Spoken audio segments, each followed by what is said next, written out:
Драги ученици, добре дојдовте во училница на час по македонски јазик. Јас сум Бурбојче Алију, предава македонски јазик во Основно училиште Истикбал, Тетово. Ова видео настава е наменето за ученици од 9-то оделение. Денес ние ќе учиме за допусни, зависно сложени реченици. Цели за овој час се ученикот да ги препознава допусните зависно сложени реченици, да знае како се образуваат овој вид реченици, да умее истите да ги применува, да знае кога се одделува со запирка, а кога не се одделува. Допусни зависно сложени реченици. Речениците кои допуштат да се изврши дејството во главната реченица се викаат допусни зависно сложени реченици. Например, Коста го отвори долапот и седна крај масичето да јаде, иако не беше гладен. Неколку пати се готвеше да рече нешто, ама не се решаваше, макар што маката го мачеше да направи нешто за својата болна мајка. Сврзници се иако, покрај тоа што, макар што, при се што и други. Ако допусната реченица е поглавната, може да се употребува запирка. Кога допусната реченица е пред главната, редовно се употребува запирка. Разгледајќи дадените реченици и размисли со кој видови веќе изучени реченици имаат допирни точки. Сега ќе ве замолам ученици пред себе да имате лист хартија и да ги пишувате следниве примери. И ако го поканивме, Коле не дојде. И покрај тоа што сум болен, со задоволство би заминал таму. Забележат дека овие реченици имаат допирни точки од една страна со спротивните независно сложени реченици, а од друга со условните зависно сложени реченици. Со условните, врската се загледува преку фактот дека во зависната се дава услов за вршење на дејство во главната дел реченица. Со спротивните реченици, допирните точки се гледат во фактот што и покрај условот се извршува дејство спротивно на последицата од условот. Првиот пример гласи вака: иако го поканивме, Коле не дојде, главната дел реченица овде е Коле не дојде, а зависната е иако го поканивме. Од примерот се гледа дека во зависната дел реченица имаме исполнет услов. Логична природна последица на тој услов е поканетиот да дојде. Меѓутоа, како што се гледа, тој го направил токму спротивното. Еве уште неколку примери за допусно зависно сложени реченици.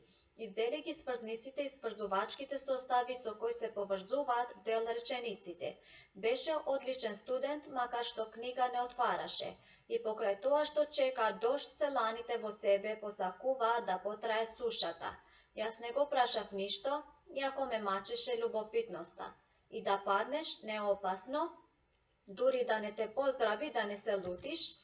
Можеше да забележиш дека сврзници и сврзувачки состави за овој вид реченици се иако, што е некарактеристичен, макар што, и покрај тоа што, и да, дури и да, се сретнуваат и при се што, без разлика на тоа што и слично.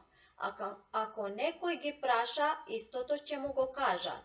Ова е условна реченица, или кој да ги праша, истото ќе му го кажат.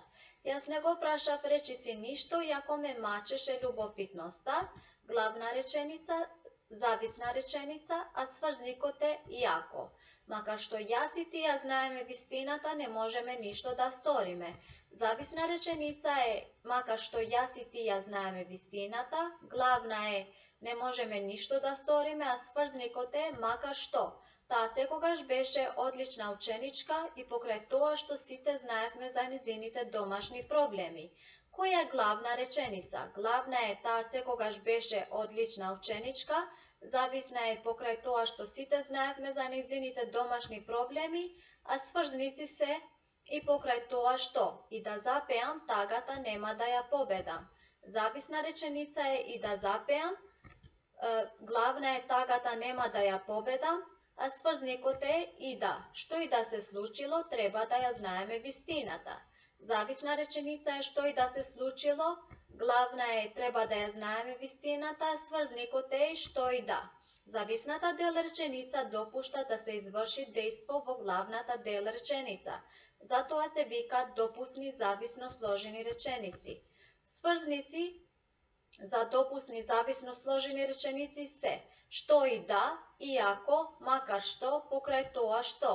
Допусните реченици, речиси редовно се пишуваат со запирка, без оглед на распоредот на дел речениците. Сепак не обврзано да се пишува запирка ако прво е главната, па зависната, тоа зависи од нашето чувствување на исказот. Макар што ретко се посетуваме, моите родители и родителите на Марија беа добри пријатели. Сепак и двете семејства беа зафатени со своите обврски, но не се заборава. Јас и Марија го знаевме тоа и го почитувавме. Иако ни беше многу жал поради растојанието, меѓу нашите населби сепак не ги пропуштавме редовните телефонски разговори. Марија имаше едно прекрасно куче и со него честопати се шетавме во градскиот парк. Јас ги сакам животните, така што ова е последична, понекогаш и правев друштво. Кој да не сретнеше при таквите прошетки, мислеше дека сме сестри затоа што навистина многу прилегавме една на друга. И за на крај, драги ученици, за домашна задача да напишете 10 допусни зависно сложени реченици, употребувајќи различни сврзници. Ви честитам на знаењата, ви посакувам успех и ви благодарам на вниманието.